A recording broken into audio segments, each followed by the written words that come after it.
Hello' everyone, কি খবৰ? আশা কৰোঁ সকলো ভালে আছে, কুশলে আছে। আজি ৰুমটোৰ পৰাই ভিডিঅ'টো ষ্টাৰ্ট কৰিছোঁ। দেখিছেনে, একেবাৰে কাপোৰ তহিলং হৈ আছে। সাধাৰণ এখন ৰুমাল বিচাৰি এইটো অৱস্থা হৈ আছে ৰুমটো। চ' পোনপ্ৰথমে আজি মই ৰুমটো চফা কৰিব লাগিব, কাৰণ কাইলৈ আমাৰ ঘৰলৈ আলহী আহিব।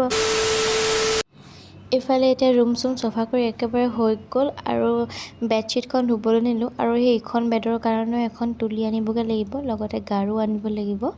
আৰু এইফালে এতিয়া কাপোৰ কানিবোৰ এনেকৈ চব চফা কৰিলোঁ আৰু এইফালে কেনেকৈ বস্তুবোৰ ৰাখিছোঁ আপোনালোকক অকণমানকৈ দেখাই দিছোঁ। আৰু তাৰপিছত এইফালে ওপৰলৈ মই এনেকৈ মোৰ বেগছবিলাক ৰাখিছোঁ আৰু ইমানেই আৰু বেলেগ একো বিশেষ নাই।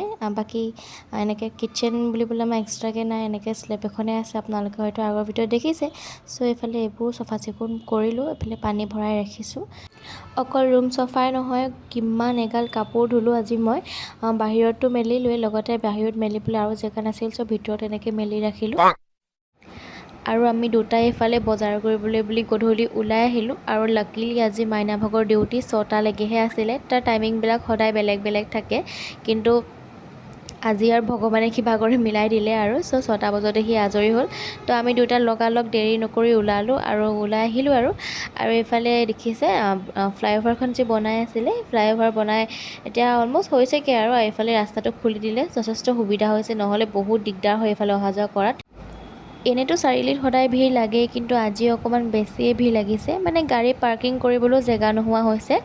আৰু এইফালে হয়তো এওঁলোকৰ কিবা কাজিয়া হৈছিল নেকি, ভালদৰে নাজানো আৰু কি হ'ল। তাৰপিছত আমি বজাৰ কৰিলোঁ। তাৰপিছত এইফালে মাইনাভাগো পাৰফিউম শেষ হ'ল বোলে, তাৰপিছত পাৰফিউম আনিবলৈ গৈ কি যে আনিছে, perfume, face wash, aloe vera gel, কি যে লৈ আহিছে। আৰু এইফালে আমাৰ বাইকখন দেখিছেনে, কিমান কি বস্তুৰে ভৰ্তি হৈ গ'ল। এতিয়া মানে বহিবলৈ মোৰ জেগা নোহোৱা হৈছে। মই যে কিমান কষ্টত আহিলোঁ আপোনালোকক দেখাবই নোৱাৰিলোঁ ভিডিঅ'টো কৰি পিনে।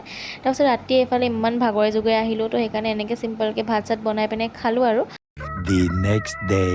ৰাতিপুৱাই বনালোঁ ফ্ৰাইড ৰাইচ, মাইনালৈ বনাইছিলোঁ কাৰণ ভাত কেইটামান থাকি গ'ল আৰু তাৰ ডিউটি আছিলে, তো তাক লগালগ এনেকৈ বনাই দিলোঁ। আৰু তাৰপিছতে আজি ৰ'দজাক দেখিছেনে কেনেকৈ ওলাইছে, একদম খাওঁকৈ। তাৰপিছত এইফালে আলহী আহিব বুলি কৈছিলোঁ যে, তো আলহীৰ কাৰণে কিবা কিবি বনাই ৰাখিলোঁ। এইবোৰ দেখাবলৈ নহ'ল, মানে ইমানেই কামত ব্যস্ত হৈ আছিলোঁ যে ভিডিঅ' কৰাই নহ'ল। আৰু এইফালে মই একেবাৰে কাম বন কৰি ঘামি পুৰি অৱস্থা নাইকিয়া হ'ল। আৰু এইফালে চাওক কাৰেণ্টডালো নাই, এনেই যে কাৰেণ্টটো কিয় কাটি থৈ জানো।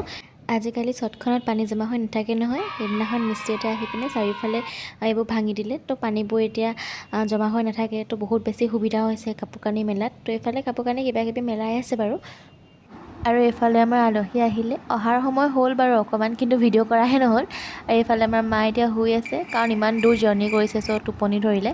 আৰু এইফালে আমাৰ টিকলি, মামীৰ ছোৱালী, আৰু এইটো হৈছে মোৰ ভাইটিভাগৰ আচলতে কাৰাটে কম্পিটিশ্যন আছিলে গুৱাহাটীত, সেইকাৰণে তেওঁলোক গুৱাহাটীলৈ আহিছিলে। লগতে যিহেতু আমি গুৱাহাটীত থাকোঁ, তো আমাৰ ৰুমলৈও আহিলে, লগতে আমি ক'ৰবাত ফুৰিবলৈও গৈছিলোঁ। সেইবিলাক ভিডিঅ' আপোনালোকে কাইলৈ মোৰ ইউটিউব চেনেলত পাই যাব। আৰু এইফালে যে ৰেড বেল্ট পিন্ধি আছে, এইটো হৈছে মোৰ ভাইটি।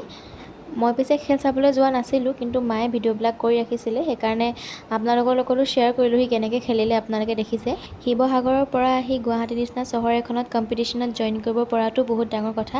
অল আছাম কেণ্ডিডেটছ আহিছে, লগতে বহুত এক্সপিৰিয়েঞ্চ থকা ল'ৰা ছোৱালী আহিছিলে।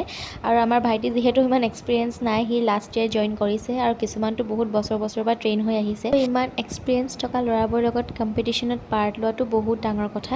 আৰু খেলবিলাকত যিহেতু হৰা জিকা থাকিবই, সেইকাৰণে ইমান মন বেয়া কৰিব নালাগে। আৰু সকলোকে বেষ্ট অফ লাক, বিকজ এইটোতো বছ আৰম্ভণিহে, আৰু ডাঙৰ খেল খেলিবলৈ আছেই, নেশ্যনেল খেলিবলৈ আছেই। আৰু যেতিয়া গম পাইছিলোঁ যে ভাইটিভাগৰ অপ'নেণ্টছ 16টা, তেতিয়া আৰু বেছি ভয় লাগিছিলে, কাৰণ 16টা বহুত বেছি হৈ যায়। আৰু কিমানখন খেল খেলিব লাগিব, ঢেৰ খেল খেলিব লাগিব 16টা যিহেতু, তো সেইকাৰণে মনটো বহুত বেছি ভয় লাগি আছিলে, কি হ'ব কি নাই। কিন্তু হ'লেও সি কিবা এটা পালে, সেইকাৰণে মনটো খুব বেছি ভাল লাগিছে। সি কি পালে বা আপোনালোকক দেখাম বাৰু। সি 3rd পজিশ্যন পালে, অৰ্থাৎ ব্ৰঞ্জ মেডেল, লগতে আৰু এডাল মেডেল দিছিলে কম্পিটিশ্যনত জইন কৰাৰ কাৰণে, লগতে চাৰ্টিফিকেটো আছিলে। চ' আমাৰ মনটো খুব বেছি ভাল লাগিছে, কাৰণ ইমান দূৰৰ পৰা আহি কম্পিটিশ্যনত জইন কৰিছে, লগতে কিবা এটা পোৱাটো বহুত ডাঙৰ কথা। সেইকাৰণে আমাৰ মনটো খুব বেছি ভাল লাগিছে। ৰাতিৰ মাংসৰ সৈতে খালোঁ ভাত। চ' আজি ভিডিঅ'টো ইমানেই আছিলে, আজিলৈ আহিলোঁ, বাই।